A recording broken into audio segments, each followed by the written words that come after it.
What's up, everyone? Welcome to Akuma's Arsenal, and today we're going to take a look at some of the watches that I hope to own in my future collection.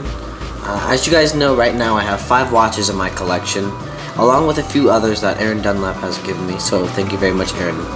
I'm going to go through the 5 watches that I'd like in the future, and where I'm starting to think where I'm going to settle with my collection. So, let's get started. So first off, guys, we have a Pajlo Russian watch chronograph. Not this one in particular, but just something, it's a nice watch made in the Soviet Union. Chronograph. This one's 40 millimeters, but I'm going to take a look to see if there are any ones that are smaller. But even if I get a 40 millimeter, it's totally fine. It has that same kind of machine look as vintage Vostok's. And overall, it's just a really interesting timepiece with a lot of character to it. Let's just take a closer look. Look at that, right? Wow. Look at that. Look at the amount of character in this timepiece. I'd like to add a vintage Soviet chronograph in my collection. Next, we have the Grand Seiko SPGX 061. This is a 36 millimeter Grand Seiko that is it's quartz. And it's plus or 3 minus 3 seconds a year. Very, very accurate. Right now I'm wearing my SARB 033. So I can get a better angle for this. Right now I'm wearing my SARB 033. And I also have a Seiko SNDC 81. And this is kind of like the combination of the two.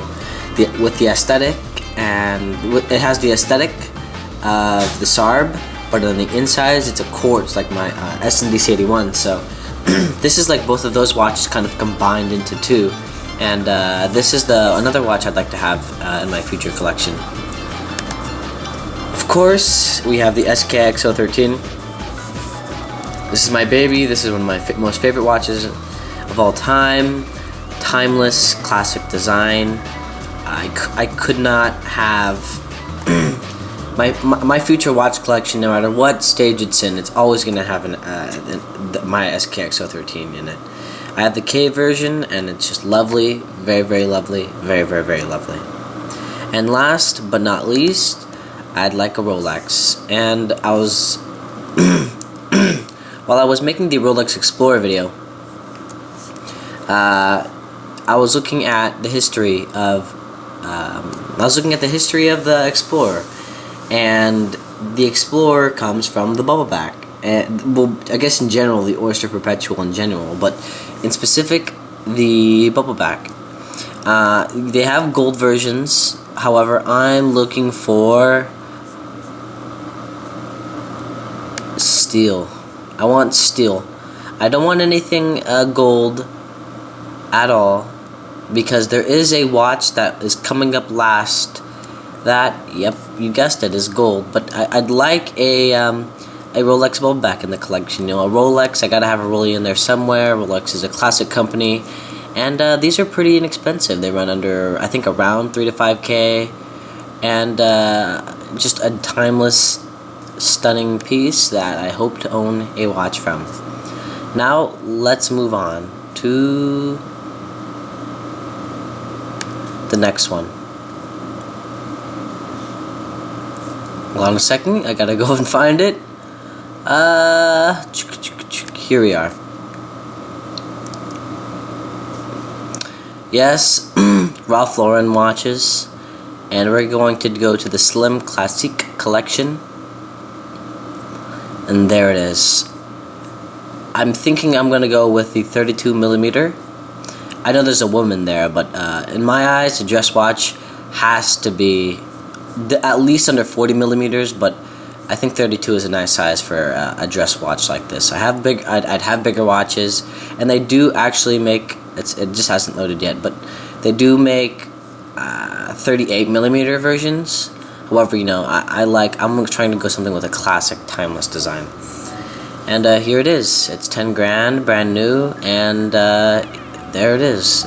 Ralph Lauren, extremely old school classic. Kind of European styled with the Roman numerals timepiece. It's kind of like the Frederic Constantine in the fact that it has no seconds hand. The design is very, very similar, except it's rose gold and it's Ralph Lauren. I found this actually on an Instagram post by Than Harris. Christian did it, so thanks Christian for showing me this watch. I'm trying to figure out what that future potential dress watch can be, and I think this is it. It's Ralph Lauren, and Ralph Lauren is something that is classic to me. I love Polo Ralph Lauren, because Polo just makes quality clothing material, just quality clothes. Some of it is overpriced, however, the way I get them through thrifting or from hand-me-downs, sometimes brand new. But I love Ralph Lauren. I've been wearing it ever since I was a kid.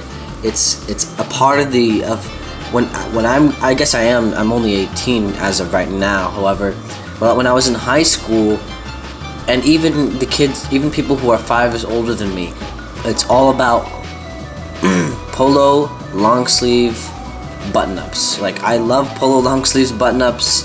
I think they're a timeless classic of men's style, and I wanted something kind of aristocratic because of the way my family grew up in the Philippines. We weren't rich by the world standards, however we were landowners. Even to this day, we still have people who farm on our land. It's very, very old school. I wanted something that what looked like it could have came from just after the First World War, and this is definitely it, especially in 32 millimeters and in rose gold. This is a luxurious timepiece, and thank you, Christian, for showing me it. I don't know, where is the movement shot? Come on, Bubs. But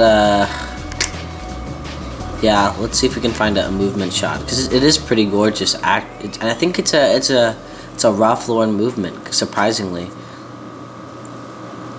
Let's see if the 38 millimeter has a picture of the movement. I'm not for sure if this is the exact same movement, but it's got to be, really. And there's the movement, pretty highly decorated. Oh, there, we gotta go back. Crap. Hold on a sec. Let's take a closer look at that stunning movement. There it is. I believe it's manual wind. Yep. Manual wind Swiss movement. And honestly, I don't really care about the movement. I'm not a movement geek. I don't care as long as it's accurate. But this is 38, but in 32 millimeters, this is what I'm looking for. Yeah, guys, let's just run through it again. Let's see what we got. We have a 32 millimeter Ralph Lauren Slim Classique as my formal dress watch. We have my Pajot Soviet chronograph. We have my Grand Seiko sporty kind of dress watch, kind of everyday watch. We have the SKX13 as my beater. And last but not least, we have the Rolex Bubbleback as kind of a conversation piece, kind of a watch that if I kind of feel like I want to flex, but I don't want to rock like something else in my collection, you know, this is kind of like my flexing watch, and that's the watch collection that I hope to have in the future, as of right now at least. I think the total amount is around, I'm gonna just say around I'm gonna say around 17 grand for the whole collection. A lot of it really is not that expensive. The Bubbleback is 3 to 5K. The Grand Seiko was like 1.5K to 2K, and I feel like it's a pretty refined collection. Of course, I don't own these collect pieces now. However, this is what I'm thinking of. So guys, thanks for watching the video, and thanks for listening to my thoughts on what I'd like my future collection to look like. Thank you very, very much for watching, and Akuma.